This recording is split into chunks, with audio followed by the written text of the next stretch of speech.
Good afternoon, good afternoon, good afternoon. Kiss up to God. To God be the glory for all the wonderful works that He does. Thank you, God, for another do over. Thank you, God, for another day to get it right. Thank you, God, that we're in the land of the living. Thank you for those brand new grace and brand new mercies that you allowed us today. And thank you, God, for this beautiful day that we've never seen before.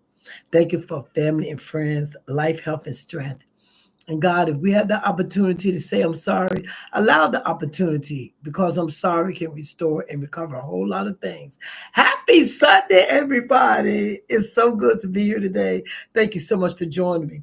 My name is Jennifer Brooks. I am your Southern Belle. Thank you, thank you, thank you. Um, the first thing I wanted to do is give a big condolences to my family. My twin aunt, Marjorie Wims, did pass yesterday. And I only have one aunt left on my father's side, and that's my Aunt Millie. And as I said, they were twins. Rest in peace, Auntie. You will be missed. And happy birthday to Mike, my other son. He knows who he is. He watches my podcast. Happy birthday, Mike. Um, and it brought me to this question today. What has to happen in order for you to go closer to God? Because you know no matter what, He's waiting. But what has to happen to draw you closer to Him? And we know for a fact that sometimes the church is full when things happen. You know, when there's disasters and things that's going on, that's when the churches get full. So what has to happen? I wrote down a couple of things because I know what happened to draw me closer to Him. Is it death of a loved one, loss of a job? What about imprisonment when you go into jail? Because a lot of people find, whether they go to the Muhammad or whatever they do, but a lot of people find God while they're in prison. Is it relationship? Your relationship over, something went wrong with your marriage, divorce, you know. Um, what about arguments, with someone, with your coworkers, or saying something that you didn't mean and you can't take back, knowing that you hurt someone and you can't take them back and you want forgiveness. Church hurt. Church hurt can take you from one church to another, but church hurt. Um, what about something that you've already done and you don't think you can be forgiven for? You know, your wrongs. Like I said, my wrongs and my flaws have kept me from God in my past. But see, no matter what we've done, God is always here and He's waiting for us. But see, we need to have that conversation. We need transactions with Him because without a transaction, nothing can work, nothing can be done. Some things God has not done, we've done to ourselves. And we blame God, or we felt like that God didn't do what He promised, or what the words say God hasn't done. Who is this God that can allow these things to go on in life? Who is this God that allows the destruction, allows the death of your child, allows the death of your loved one? Who is this God? And that's what some people are struggling with. And that's what keep you from that. But you need to have a conversation with God, with yourself, maybe with that loved one or with that person that you've hurt, or either the person that hurt you. Maybe you need to have a conversation. You have to forgive yourself. And that is definitely number one key to forgiving yourself, because if we don't forgive ourselves, that's where, like I stated before, that's where a lot of that guilt come in at, not forgiving yourself. You have to stop allowing blockage. And you need to remember who you are, not just who you are, but whose you are. And I think that's a deep, deep conversation, because as I stated, we blame, God for a lot of stuff that's happening that's not good, because, we always preach God, God, God. But you really do have to know, and we all know, God gives us free will. And that free will is something He does not mess with. And some things happen are not of God. Some of the deaths or the murders that's not from God. But we need to blame somebody.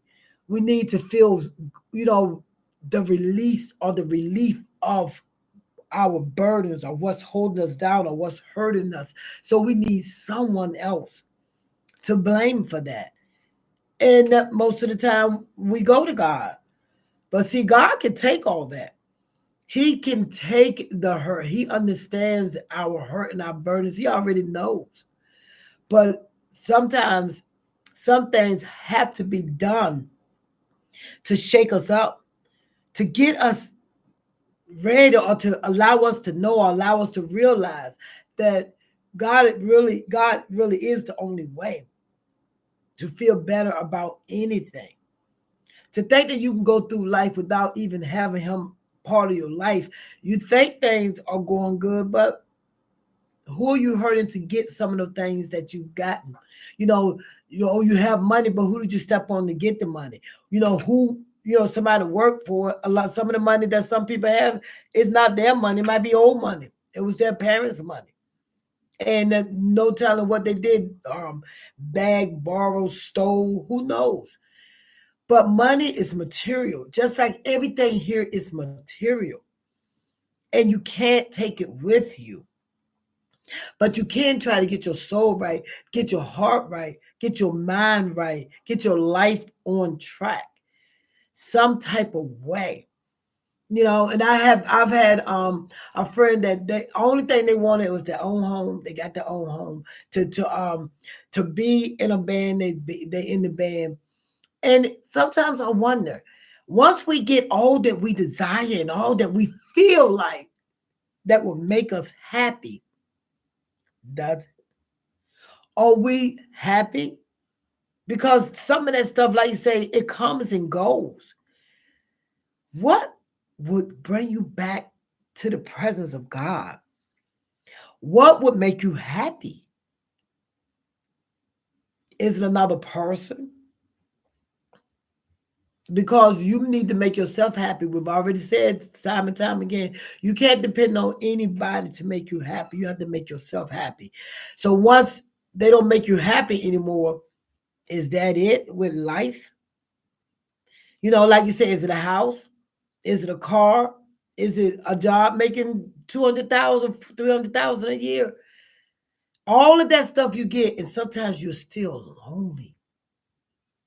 Is it partying? I used to party. You drink. You wake up either with a hangover, with less friends, or with more friends that you don't need. Same thing with drugs.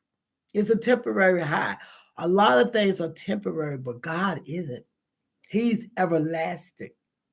He's going to be there for you no matter what you're going through, no matter what you're dealing with. He is the only way. You know, it takes a lot, or it takes these things that I named, the loss of a job or a loved one or argument or church hurt.